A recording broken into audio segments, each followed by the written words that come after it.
Selamat datang kembali di kelas digitalisasi. Tetap bersama saya Farhan sebagai pemberi materi. Pada sesi ini, kelas digitalisasi akan membawakan tema yaitu teknologi informasi. Pengertian teknologi informasi secara umum ialah suatu studi perancangan, implementasi, pengembangan, dukungan, atau manajemen sistem informasi berbasis komputer, terutama pada aplikasi hardware dan software.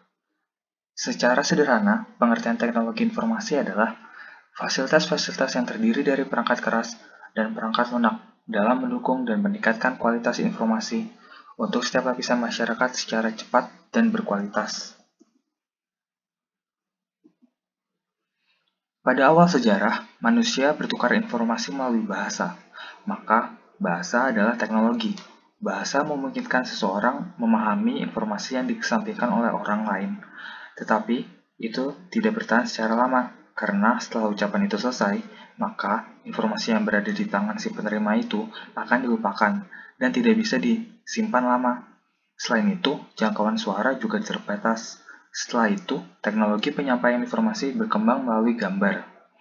Dengan gambar, jangkauan informasi bisa lebih jauh. Gambar ini bisa dibawa-bawa dan disampaikan kepada orang lain. Selain itu, informasi yang ada akan bertahan lebih lama. Beberapa gambar peninggalan zaman purba masih ada sampai sekarang, sehingga manusia sekarang dapat memahami informasi yang ingin disampaikan pembuatnya. Ditemukannya alfabet dan angka Arabik memudahkan cara penyampaian informasi yang lain yang lebih efisien dari cara yang sebelumnya.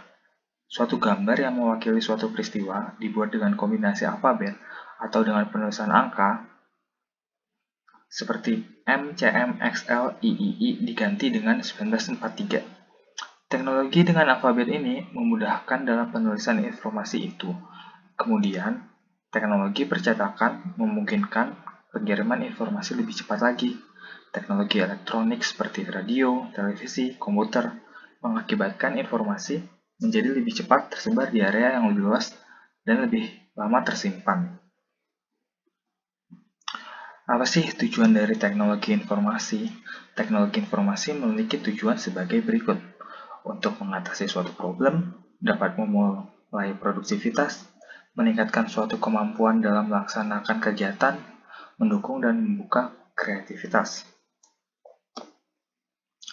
Selain tujuan, teknologi memiliki fungsi yang berjumlah 6 buah. Fungsi tersebut adalah pertama, menangkap atau capture.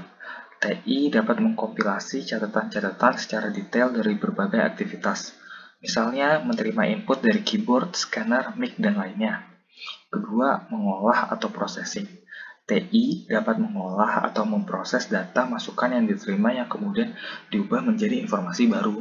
Oleh data ini bisa dalam bentuk konversi, menganalisis, menghitung, hingga penggabungan berbagai bentuk informasi dan data. Ketiga, menghasilkan atau generating. TI akan menghasilkan atau mengorganisir informasi ke dalam bentuk yang berguna, misalnya grafik, tabel, perhitungan, dan lain sebagainya. Keempat, menyimpan atau storage. TI dapat merekam informasi dan data ke dalam suatu media yang kemudian bisa digunakan untuk keperluan lainnya. Misalnya, data disimpan ke dalam flash disk, CD, dan hard disk.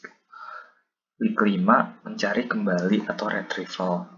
TI mampu mencari dan menelusuri kembali informasi dan data yang sudah pernah disimpan. Misalnya, mencari data klien yang belum melakukan pembayaran. Keenam, sebagai transmisi atau transmission. TI dapat mengirimkan data dan informasi dari suatu lokasi ke lokasi lainnya dengan memanfaatkan jaringan komputer. Misalnya, mengirim data penjualan ke tim lain di lokasi yang berbeda. Manfaat dari teknologi informasi dapat dijumpai untuk pendidikan, untuk industri dan manufaktur, bisnis dan perbankan, militer, teknik dan pengetahuan, kedokteran, pemerintahan, hiburan dan permainan, dan untuk bidang kriminal. Dampak negatif kemajuan teknologi informasi yaitu pornografi, violence dan gore, penipuan, carding, perjudian, dan lain-lain. Komponen teknologi informasi Ada beberapa. Yang pertama ada perangkat keras, yaitu salah satu perangkat komputer yang digunakan oleh seorang operator atau brainware. Hardware terdiri atas prosesor, memory card, peripheral, dan kabel data. Komponen selanjutnya adalah perangkat lunak atau software.